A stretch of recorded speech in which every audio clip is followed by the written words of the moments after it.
यूं तो हर नूतन वर्ष में हम उत्साह से भर जाते हैं, नए नए संकल्प लेते हैं, नए लक्ष्यों को निर्धारित करते हैं, परंतु जल्द ही हम पुराने अपने ढर्रे पर चलने लगते हैं। हम चाहते हैं कि इस बार हर साल की तरह ऐसा ना हो, हमारे दर्शक अपने लक्ष्य को प्राप्त करें। इसके लिए हमने अध्यात्म व ज्योतिष के माध्यम से समस्या सुलझाने का प्रयत्न किया है। क्या ज्योतिष अध्यात्म हमारा मार्ग प्रशस्त कर सकता है? आइए इसके लिए हमारे विशेषज्ञ श्री दिनेश दादा तिवारी से चर्चा करते हैं। सबसे पहले तो दिनेश दादा, आपका हमारे स्टूडियो में आने के लिए बहुत बहुत धन्यवाद। ये बताइए कि हमारे दर्शकों का, हमारा और हम सब का नया साल कैसा रहेगा, चाहे वो राजनीति क्षेत्र में हो, आर्थिक, धार्मिक या फिर अन्य क्षेत्रों में। सर्वप्रथम तो आप सभी को भी नव वर्ष की हार्दिक शुभकामनाएं। अब जैसे ज्योतिष शास्त्र के माध्यम से जो कुछ गणनाएं निकल कर आती हैं, पहले तो मैं आपको बता दूं कि ग्रह स्थिति क्या है। जो शनि है वो शनि 5 नवंबर तक तुला राशि में रहेंगे जी। गुरु जो है वो 10 जून तक मिथुन राशि में रहेंगे और राहु केतु जो हैं वो 10 जुलाई से कन्या और मीन राशि में प्रवेश कर लेंगे। तो इन ग्रहों का बड़ा प्रभाव पड़ता है देश, व्यक्ति, सभी के ऊपर। दूसरा, आपने बड़ा अच्छा प्रश्न किया कि हम संकल्प तो लेते हैं मगर उन संकल्पों को पूरा नहीं कर पाते हैं। पर यह भी एक सत्य है कि हर मनुष्य जीवन में कोई ना कोई संकल्प ऐसा लेता है जिसको वो पूरा कर पाता है जी। सभी ने, चाहे बचपन में किसी ने सोचा होगा कि भाई मैं अपने इस विषय में इतने मार्क्स लेके आऊँगा, और जब वो लेके आता है तो उसके अंदर एक अद्भुत, उसको आनंद की प्राप्ति होती है, खुशी होती है। पर उस पर हम कभी विचार नहीं करते हैं कि हमने कौन कौन सी ऐसी परिस्थिति, कौन कौन से ऐसे उत्प्रेरक थे जिन वजहों से हमने वो सफलता प्राप्त की थी। अगर हम उन सभी चीज़ों को जान लेंगे तो जीवन में सफलता का मार्ग जो है बड़ा आसान हो जाएगा जी। तो हमने ज्योतिष शास्त्र के माध्यम से यह प्रयास किया है कि वह कौन कौन से उत्प्रेरक हैं, वो कौन कौन सी चीज़ें हैं जिनके माध्यम से हम अपने संकल्पों को पूरा कर सकेंगे। वो तो हम चर्चा करेंगे जब विभिन्न राशियों के बारे में उनका भविष्यफल बताएंगे। पहले मैं आपको बता दूं कि इन ग्रह नक्षत्रों का जो विश्लेषण करने के बाद हम जो निष्कर्ष निकालने हैं, जैसे इस वर्ष जो है वर्ष लग्न जो है धनु है, तो इन सब गणनाओं के बाद ऐसा दिखता है कि जो सत्ताधारी दल है उसकी स्थिति कुछ ठीक नहीं दिखाई दे रही है। बड़ी विरोधाभास स्थिति है। देखिए, हमें ऐसा लग रहा है कि एक तरफ यूपीए गठबंधन है, एक तरफ एनडीए का गठबंधन है जी। पर कांग्रेस की स्थिति ठीक नहीं दिख रही है, ये तो समझ में आ रही है बात। परंतु राहुल गांधी का प्रभाव बढ़ेगा, ये भी सत्य है। भाजपा और नरेंद्र मोदी की स्थिति बढ़ेगी, पर उनका जो गठबंधन है वो गठबंधन उतना प्रभावशाली नहीं रहेगा। गठबंधन तो यूपीए का जो है यही स्ट्रांग रहेगा। इसमें शायद ऐसी स्थितियां बन जाएंगी, क्षेत्रीय जो पार्टियां हैं उनका समावेश या उनका प्रभाव जो है बहुत ज़्यादा बढ़ जाएगा। उन सत्ता में उनकी भागीदारी बहुत ज़्यादा बढ़ जाएगी, जो आज उतनी नहीं है। फिर भी प्रधानमंत्री बनने के चांसेस सबसे ज़्यादा किसे हैं, राहुल गांधी या फिर नरेंद्र मोदी? जहाँ तक पार्टियों की बात करें तो पार्टियों में बीजेपी और कांग्रेस में अगर हम दो पार्टियों की बात करते हैं तो उसमें बीजेपी को और नरेंद्र मोदी को फायदा दिख रहा है। परंतु जहां हम गठबंधन की बात करते हैं तो गठबंधन में यूपीए का बेहतर स्थिति है जी। तो अब जब गठबंधन की अगर सरकार बनेगी तो वहां पर यूपीए की बनेगी, और अगर उतनी ताकत बीजेपी ले आती है कि अपने बल पर बना ले तो बीजेपी बना सकती है, अदरवाइज उसको गठबंधन में उतना सामर्थ्य उसको प्राप्त नहीं होगा। मतलब ये तो मुकाबला तगड़ा है, अभी बता नहीं सकते हैं कि प्रधानमंत्री कौन बनेगा। कुछ चीजें मगर निश्चित हैं कि कांग्रेस को नुकसान होगा, बीजेपी को फायदा होगा, मगर यूपीए को फायदा होगा। ये एक दो बड़ी विरोधाभास स्थितियां निर्माण हो रही हैं। अब और कुछ जैसे अर्थव्यवस्था के बारे में हम बात कर लें तो अर्थव्यवस्था में बिल्कुल अप्रत्याशित उतार चढ़ाव हमें दिखाई देगा। जो नई सरकार होगी वो महंगाई से संबंधित कुछ कारगर उपाय करेगी जिसका कुछ प्रभाव तो पड़ेगा। जैसा कि इस बार कहा जा रहा है कि हमारे अर्थशास्त्रियों ने अनुमान जताया कि 2014 में युवाओं के लिए रोजगार के अवसर बहुत ज्यादा होंगे, तो क्या सही है ये बात? हाँ, कुछ स्थितियां होंगी। नई सरकार जो आएगी वो बहुत कुछ कारगर उपाय करेगी। महंगाई तो वैसे ही बनी रहेगी, थोड़ा सा ज्यादा उतार उसमें राहत नहीं मिलने वाली है। हाँ, जून जुलाई में जो शेयर मार्केट है उसमें बड़ा भयंकर उतार चढ़ाव होने वाला है। और वैश्विक स्तर पर भी जो पूरे हम जब दुनिया के हिसाब किताब से देखें तो यहाँ भी प्राकृतिक और राजनीतिक अस्थिरता दिखाई दे रही है। अब जैसे भारत और अमेरिका है, इनके बीच में अंतरिक्ष और सामरिक जो क्षेत्र हैं इनमें सहयोग रहेगा। जापान और चीन जो है इनमें विवाद बढ़ता हुआ दिखाई दे रहा है जी। अब हम अपने प्रदेश पे आ जाएं कि महाराष्ट्र में क्या स्थिति बन रही है। बिल्कुल। तो महाराष्ट्र में हम कुछ चीज़ों के बारे में आपको बता दूं कि यातायात दुर्घटनाओं की अधिकता दिख रही है। इसमें कुछ बड़ी दुर्घटनाएं हो सकती हैं जी। कुछ आतंकी घटनाओं के बारे में भी अंदेशा दिखाई दे रहा है। हमको विशेष करके जो बंदरगाह हैं उनकी सुरक्षा हमें विशेष ध्यान देनी चाहिए सरकार को। और राजनीतिक स्तर पर बड़ा फेरबदल होने वाला है। जो ठाकरे बंधु हैं ये नज़दीक आएंगे और इनका प्रभाव बढ़ेगा, ये ऐसा दिखाई दे रहा है। और जो एनसीपी को थोड़ा नुकसान दिखता है, एनसीपी कांग्रेस को थोड़ा नुकसान दिख रहा है।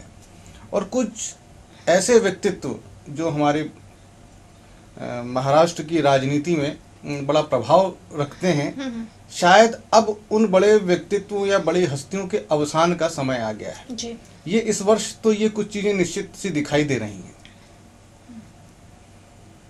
ये रहा सब देश विदेश और आर्थिक राजनीतिक जो भी निष्कर्ष निकला है उसके हिसाब से। चलिए दर्शकों, ज्योतिष समाधान इस खास कार्यक्रम में आज हम 2014 में नया साल कैसा रहेगा आपके लिए, साथ ही साथ इस नए साल में किन किन क्षेत्रों में रोजगार के अवसर प्राप्त होंगे, किन किन क्षेत्रों से हमें लाभ पहुंचेगा, फायदा होगा, इन सब बातों की जानकारी ली है। एक छोटा सा ब्रेक लेते हैं और ब्रेक के बाद जानेंगे कि राशियों के अनुसार कैसा रहेगा आपका नया साल।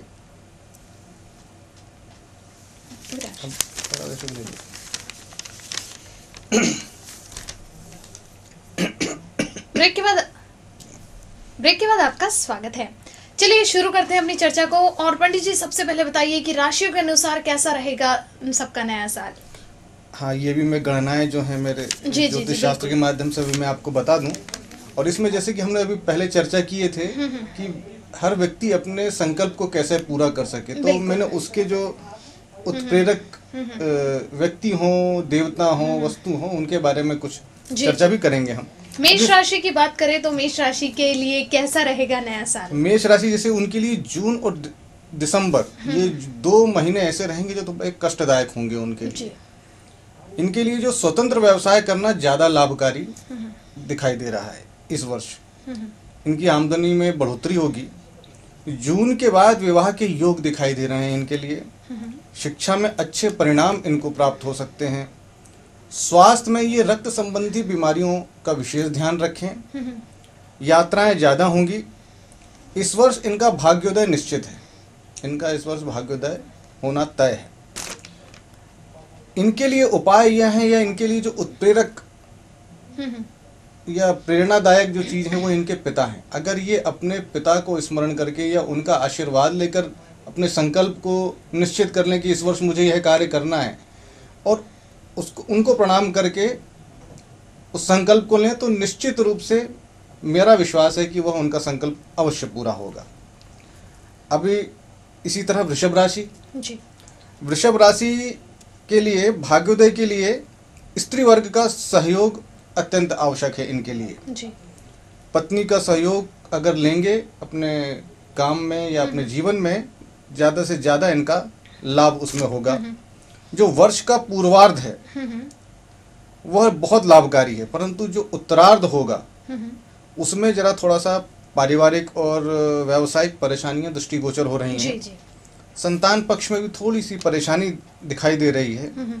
अपने गृह स्थान का स्थानांतरण चाह रहे हैं जो लोग नौकरी करते हैं बाहर, वो चाहते हैं कि भाई हम अपने जहाँ उनका शहर है, गांव है, वहाँ उनका स्थानांतरण हो जाए, ट्रांसफ़र हो जाए, तो वह इस वर्ष उनका संभव दिखाई दे रहा है कि उनका ट्रांसफ़र उनके गृह स्थान में हो सकता है।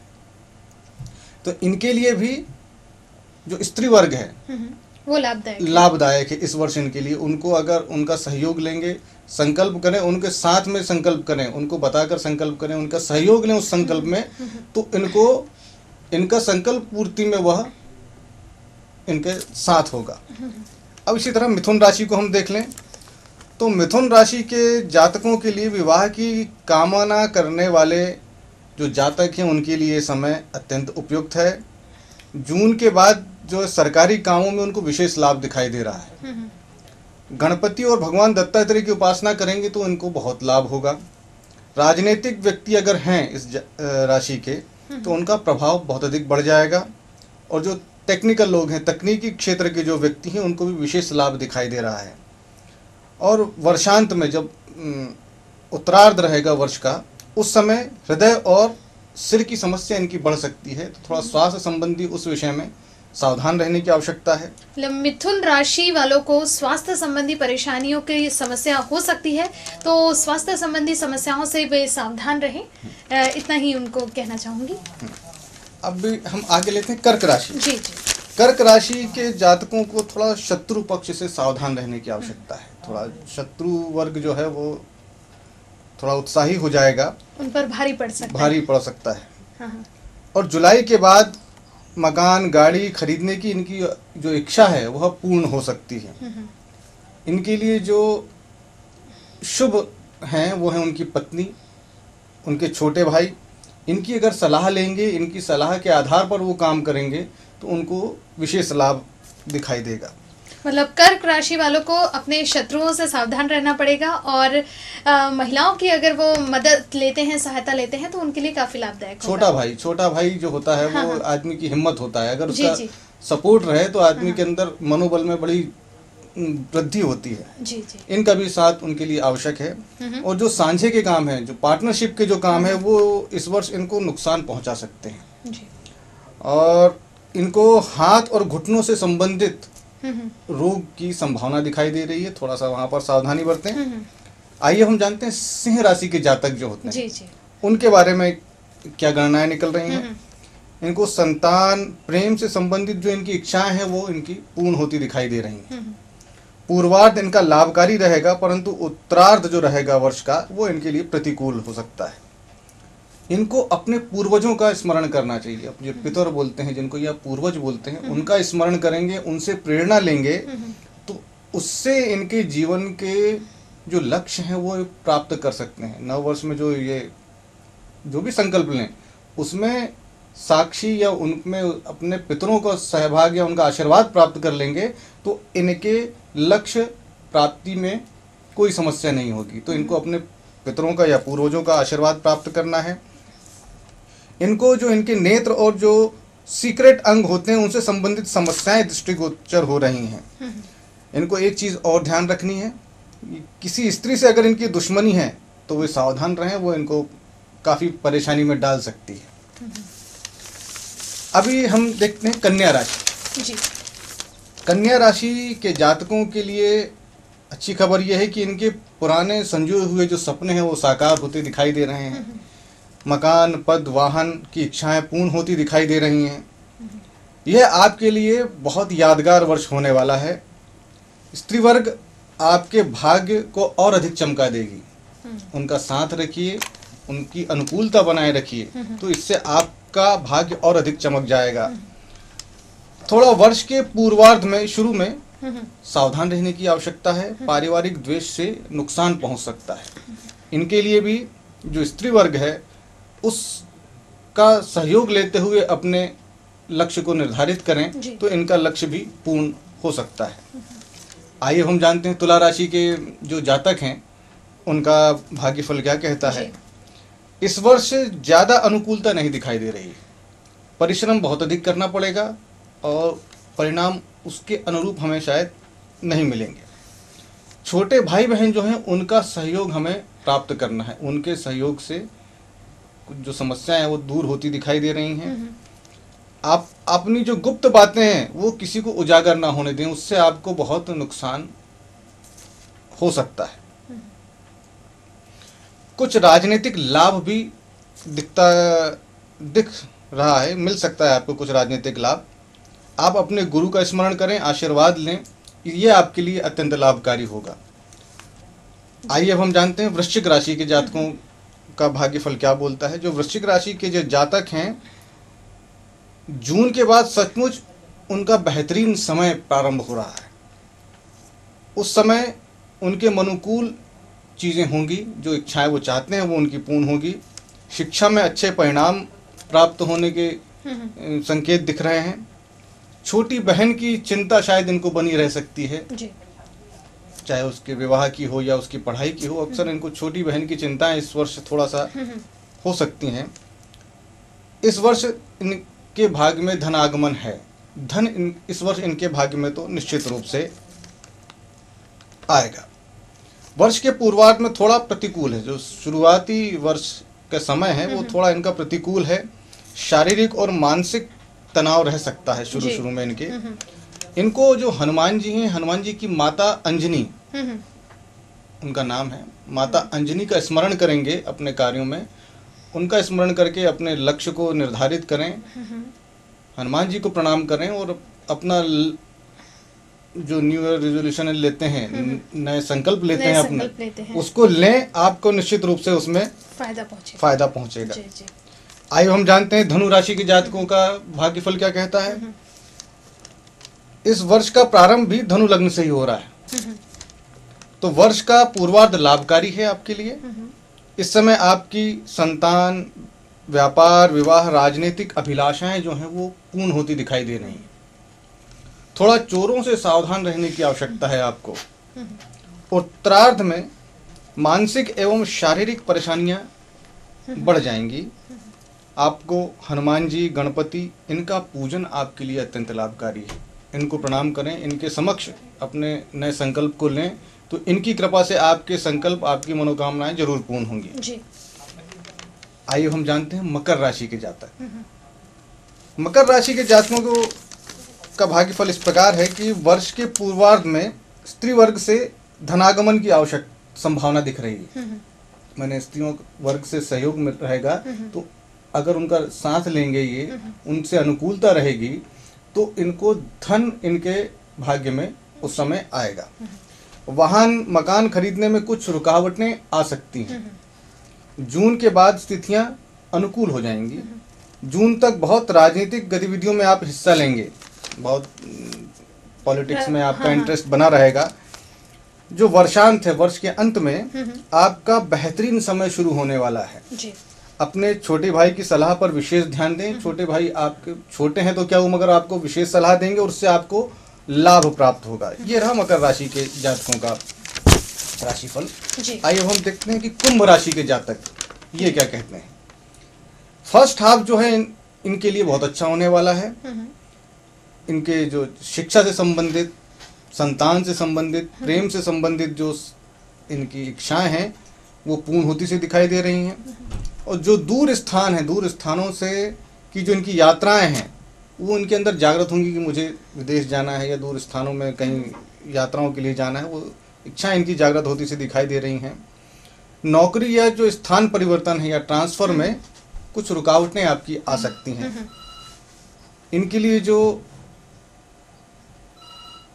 शुभ हैं वो इनके दादा हैं। अपने दादा हो तो उनके स्मरण करें, या उन ना हो तो उनके चित्र में ध्यान करें या उनका पूजन करें।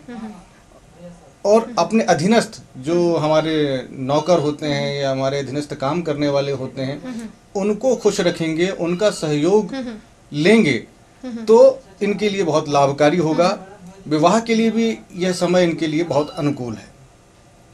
आइए हम जानते हैं अंतिम में जो मीन राशि है, मीन राशि के जातकों का राशिफल कैसा है।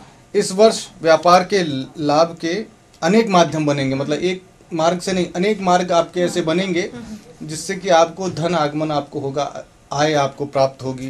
राजनीतिक लाभ भी दिखाई दे रहा है, क्योंकि चुनाव भी हैं उस समय, तो उस समय अगर किसी वर्ग विशेष से, किसी दल विशेष से आप जुड़ जाएंगे तो शायद आपको विशेष लाभ भी प्राप्त हो सकता है, तो ध्यान रखें। स्त्री वर्ग भी विशेष लाभकारी है। अपने उत्साह को बनाए रखें, उत्साह को कम ना होने दें। अगर आप अपने उत्साह में या अपने मनोबल में कमजोरी लेकर आएंगे तो आपको यथेष्ट लाभ प्राप्त नहीं हो पाएगा। दुविधा की स्थिति अगर हो तो उसको टालने का प्रयास करें। छोटे भाई बहन, गुरु और पत्नी, इनकी सलाह पर विशेष ध्यान दें, क्योंकि सलाह से आपको विशेष लाभ प्राप्त होगा।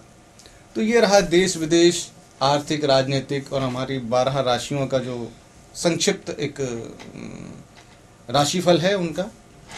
दर्शकों, जैसे कि दिनेश दादा तिवारी जी ने हमें बताया है कि कैसा रहेगा आपका नया साल, किन किन क्षेत्रों में आप आगे बढ़ सकते हैं। साथ ही साथ एक चीज़ जो मैंने यहाँ पर पंडित जी थोड़े बहुत सभी राशियों में कॉमन देखा है वो ये कि इस बार लगभग सभी लोगों को अपने छोटे भाई बहनों, पूर्वजों और जो महिलाएं हैं, चाहे वो आपकी पत्नी हो या माँ हो या फिर बहन हो, उनकी सहायता बहुत ज़्यादा लाभदायक होगी। नहीं, देखिए, ऐसा सभी रिश्ते होते हैं हमारे।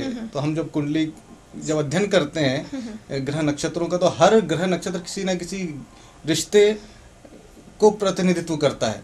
तो हम देखते हैं कि ये किसके लिए इसके लिए अनुकूल है, तो हम उसी के माध्यम से निकाल लेते हैं कि कौन से रिश्ता इनके लिए अनुकूल है, कहाँ से इनको लाभ प्राप्त हो सकता है।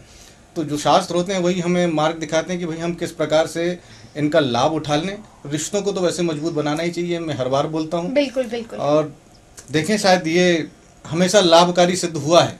चलिए, वैसे दोस्तों आपको मैं एक बात बताना चाहूँगी कि हर साल हम पंडित दिनेश दादा तिवारी जी से नए साल में हमने क्या करना चाहिए, कौन से संकल्प लेना चाहिए, इसके बारे में चर्चा की है। और ज़्यादातर समय में ऐसा हुआ है कि इन्होंने जो भी चीज़ भविष्यवाणी, जिसे हम बोल सकते हैं कि जो भी भविष्यवाणी कही है वो एकदम सटीक बैठी है।